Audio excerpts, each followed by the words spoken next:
Bună ziua tuturor și bine v-am regăsit la un nou videoclip. După cum puteți observa, avem două variante. Varianta numărul 1 și varianta numărul 2. O să vă rog să vă alegeți una dintre cele două variante cu care considerați că rezonați cel mai bine sau să le alegeți pe amândouă, să le ascultați și să luați doar ceea ce vi se potrivește. Până vă hotărâți voi ce variantă alegeți, eu vă mulțumesc tuturor pentru apreciere, pentru sprijin față de mine, pentru munca depusă și față de acest canal de YouTube Salem Taroko. Nu uitați de sfaturile pe care eu le las. Așa cum ați putut vedea și astăzi am lăsat un sfat pentru energia banilor. Da? De obicei, sfaturile, atât legate de bani, de curățarea energiilor, de iubire și așa mai departe, le găsiți în secțiunea playlist. Sunt gratuit, le puteți face oricând și la orice oră, doar trebuie să țineți cont că trebuie făcute la lună plină sau lună nouă. Bun, sper că v-ați hotărât, iar eu voi începe, bineînțeles, cu prima variantă. Haideți să vedem cum vă vede persoana la care vă gândiți. Cum vă vede persoana la care vă gândiți. Ceea ce pot să spun este că aduceți foarte, foarte multă confuzie în capul, în mintea, în inima acestei persoane. Hai să vedem cum vă vede această persoană la care v-ați gândit.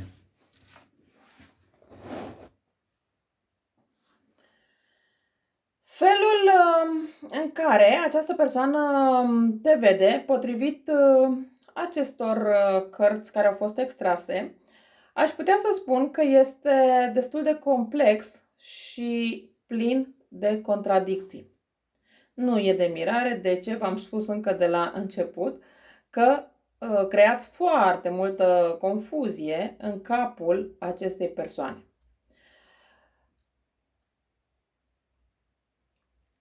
Și o să luăm cărțile pe rând. În primul rând pot spune că această persoană te percepe ca fiind o persoană misterioasă și greu de citit.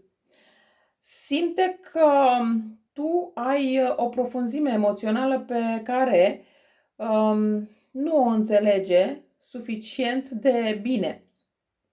Și asta cumva îi dă o neliniște aparte. Pentru că este genul de bărbat care vrea să dețină controlul. Din acest motiv, pentru că nu te poate înțelege complet, pare că se teme de ceea ce nu poate controla sau înțelege despre tine. E ca și cum te vede ca o oglindă care scoate la suprafață fricile pe care le are el.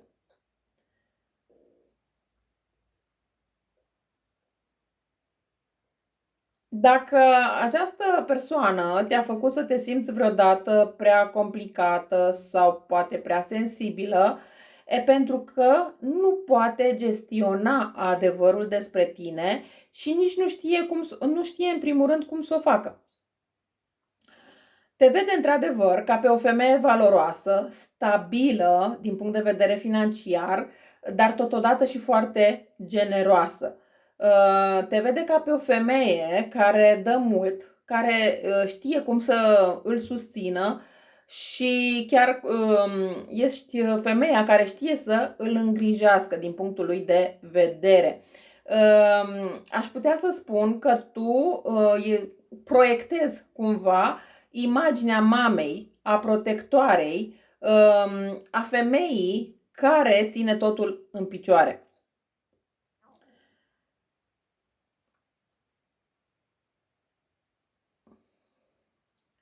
Pe lângă asta văd că te mai vede ca pe cineva cu o forță interioară destul de puternică, dar totodată o forță blândă.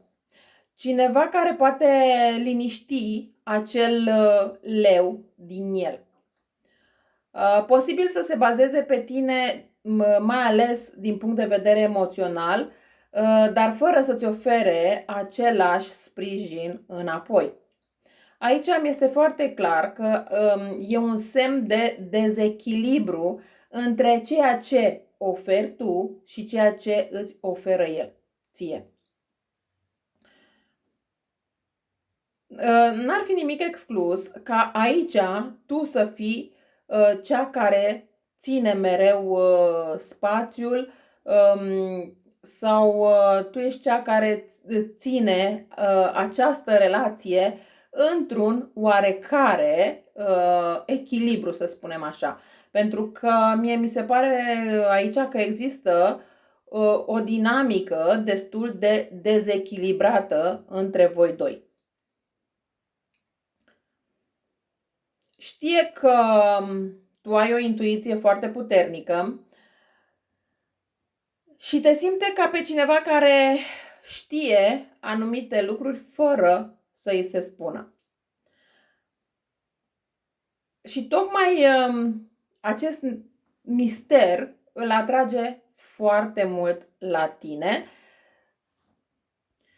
dar totodată cumva se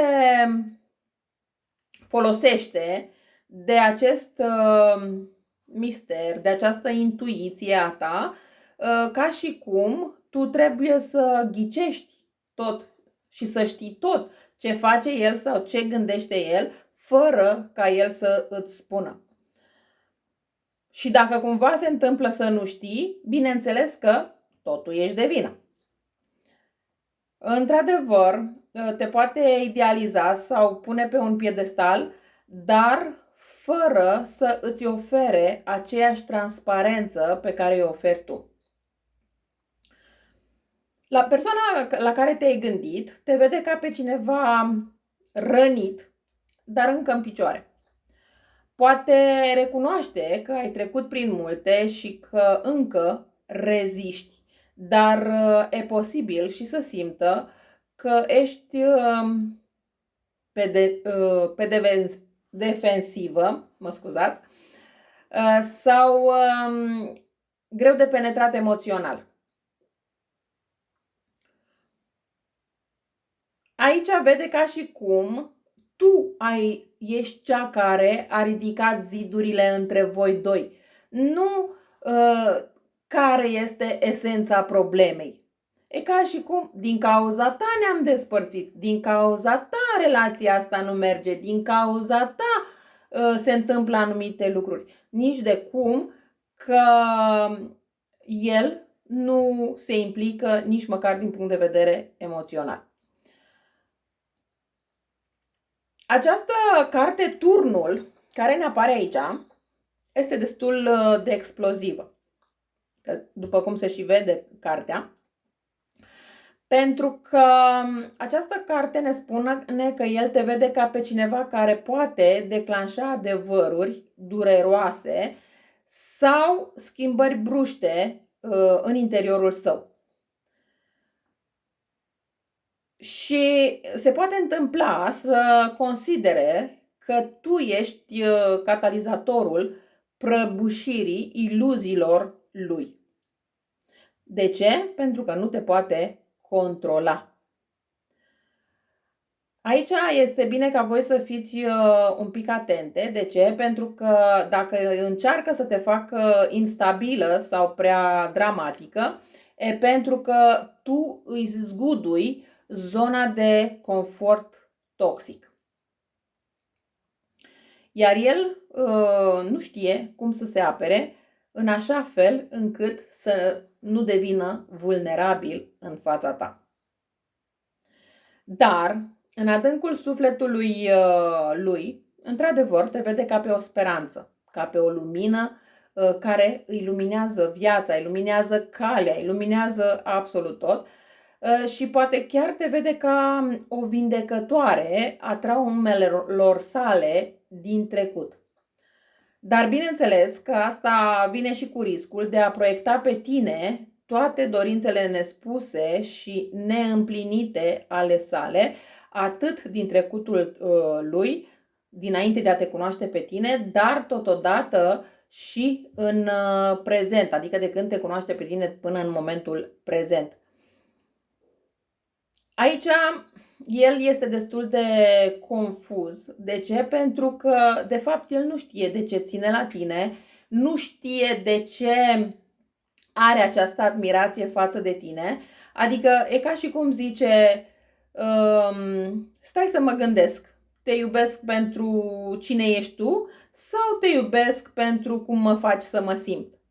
Da? Deci el este într-o astfel de confuzie.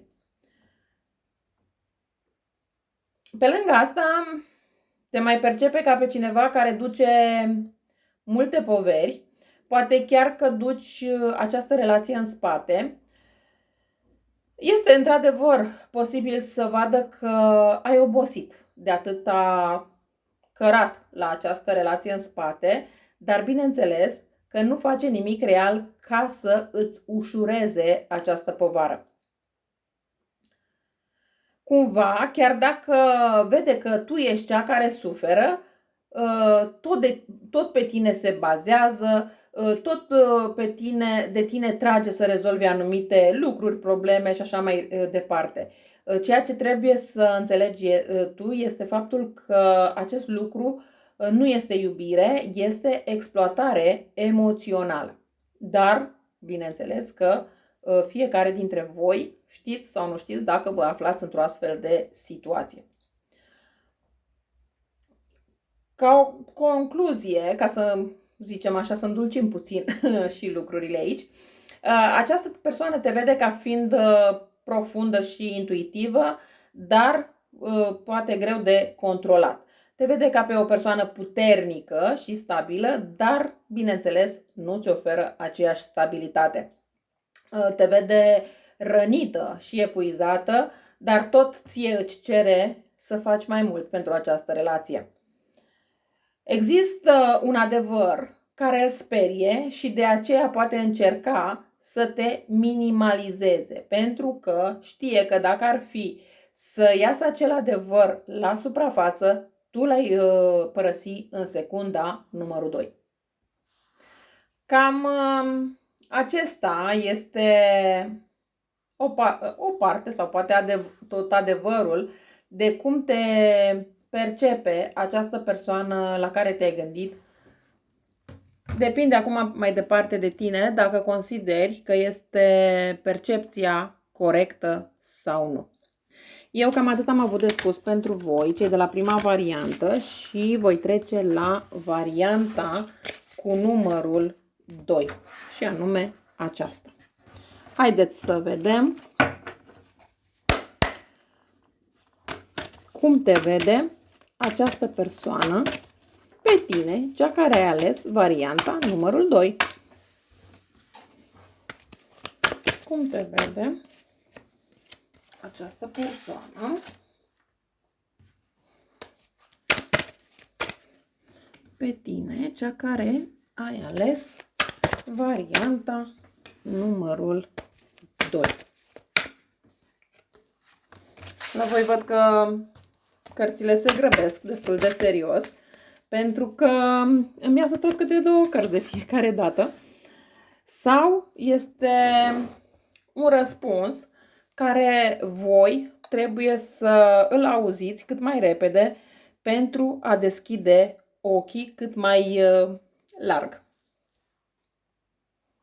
Aici, din punctul meu de vedere, această persoană are o imagine puternic duală în legătură cu tine și, de fapt, dezvăluie cum te vede cu adevărat, dar și cum se joacă cu percepția ta ca să te țină prinsă.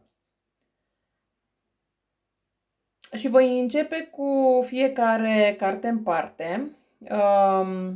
Cu toate că, așa cum am zis, au ieșit câte două și o să încerc totuși să citesc câte două. Te vede în primul rând ca pe o femeie curioasă, o femeie energică și cu spirit liber, dar puțină atenție și că te vede și ca pe cineva pe care o poate trage într-o aventură fără o direcție clară. Dacă vrei doar o aventură de la acest bărbat, da, poți să o ai această aventură.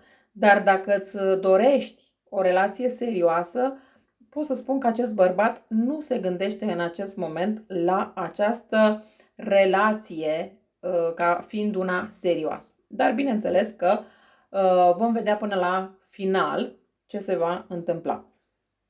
Într-adevăr, îl fascinezi, dar în același timp nu te ia în serios. E ca și cum ai fi pentru el o energie proaspătă, nu o regină, ci un stimul.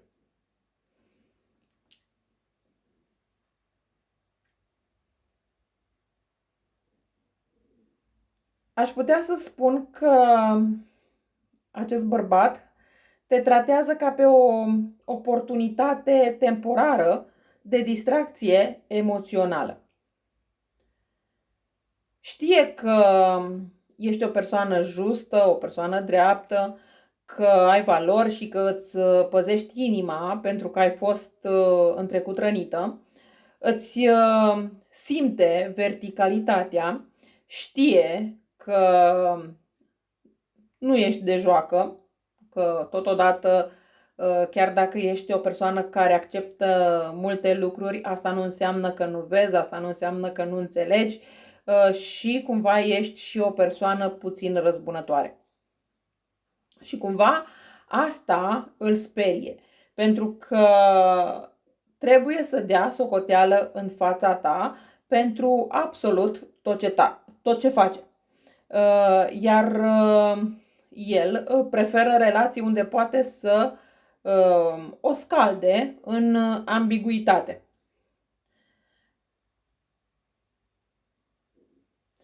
Dacă te face să te îndoiești de propriile standarde sau te face să-ți ceri tu scuze că ai granițe, e pentru că știe că tu ai coloană vertebrală și vrea să o frângă subtil, pas cu pas, fără ca tu să sesizezi acest lucru. Aici îmi este foarte clar că este o capcană, pentru că te vede ca pe o alegere importantă, dar nu e sigur că o va face. Nu e sigur că va face această alegere ca tu să rămâi în viața lui. Definitiv. Poate te ține chiar într-un triunghi amoros, din punct de vedere emoțional, dar în unele situații este chiar un triunghi amoros real. Se mai poate întâmpla să te compare cu altcineva în momentul în care voi vă certați sau aveți anumite discuții, să-ți spună, păi da, te cerți și tu ca fosta, îmi spui și tu ca fosta, faci și tu lucru ca fosta și așa mai departe. Sau poate că te face să simți că există ceva profund între voi doi, dar nu acționează conform cuvintelor lui. Este bine ca tu să nu confunzi atracția puternică cu o alegere sănătoasă. Îți vede valoarea, îți simte feminitatea, chiar frumusețea, abundența, știe că ești o femeie completă și totuși nu ți se oferă pe măsura acestei recunoașteri. Dacă știe ce ai de oferit, dar nu vine cu o ofertă destul de clară înspre tine, intenționează să consume și nu să construiască. N-ar fi nimic exclus ca aici voi să țineți această relație din toate punctele de vedere, inclusiv financiare. Și atunci n-are de ce să plece din această situație. Te analizează foarte mult, te studiază foarte mult, poate chiar te spionează subtil, poate fi pe rețelele sociale sau chiar întrebări indirecte.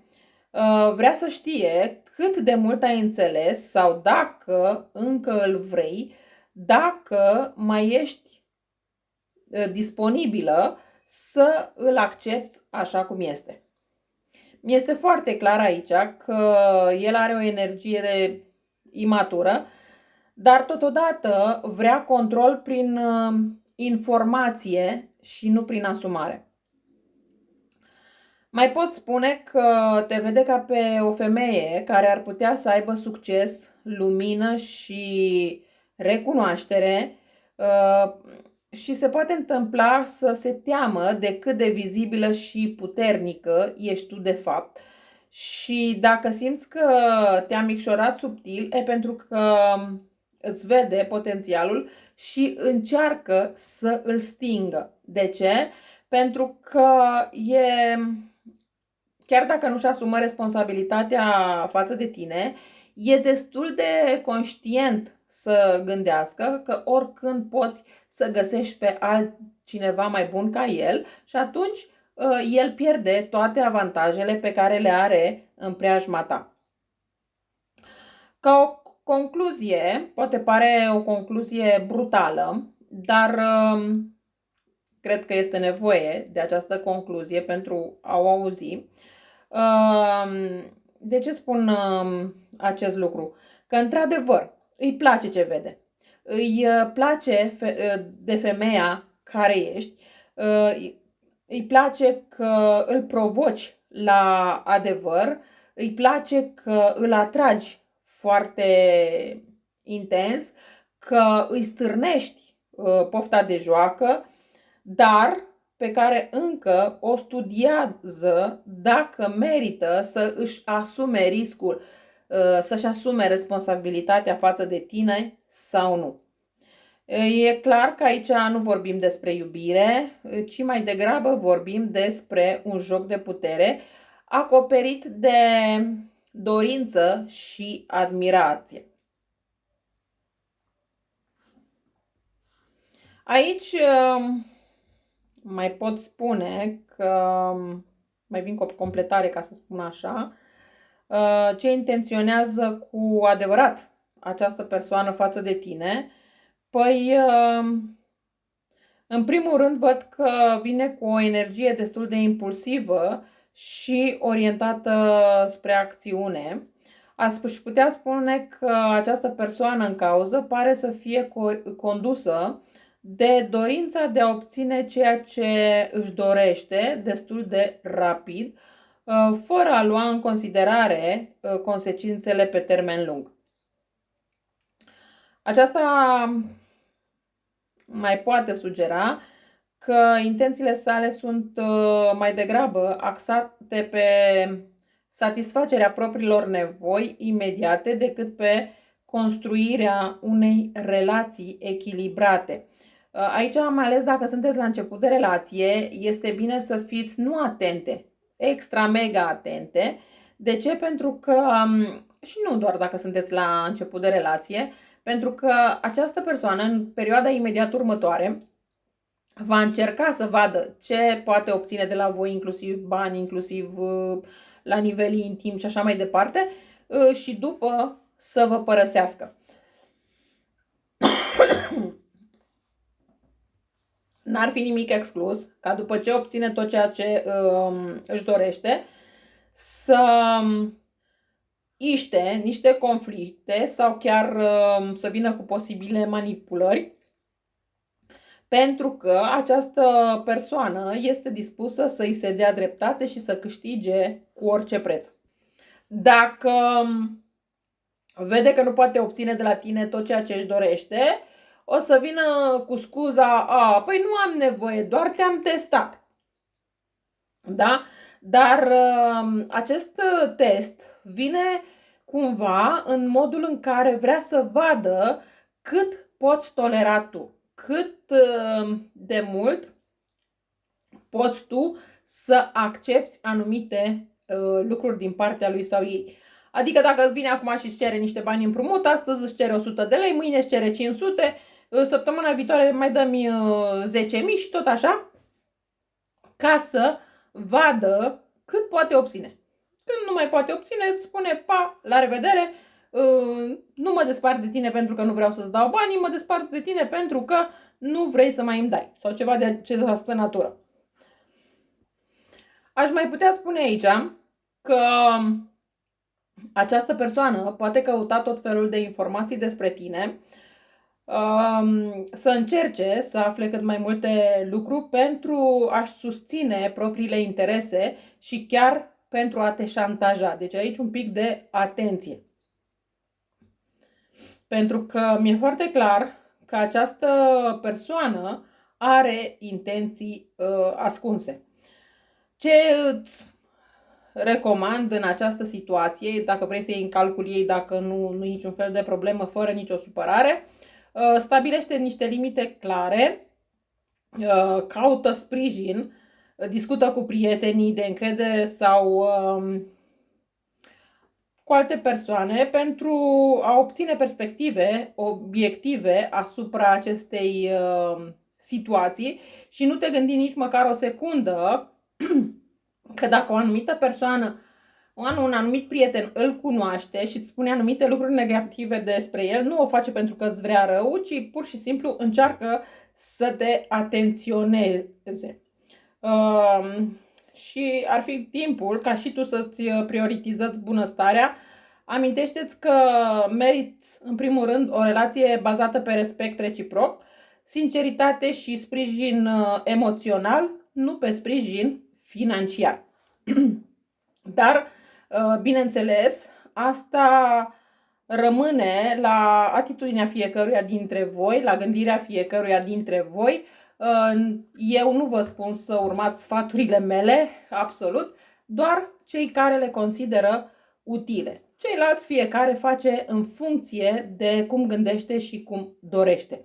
Eu cam atât am avut de spus și pentru voi. Vă mulțumesc că m-ați ascultat și vă doresc o zi cât mai frumoasă în continuare. La revedere!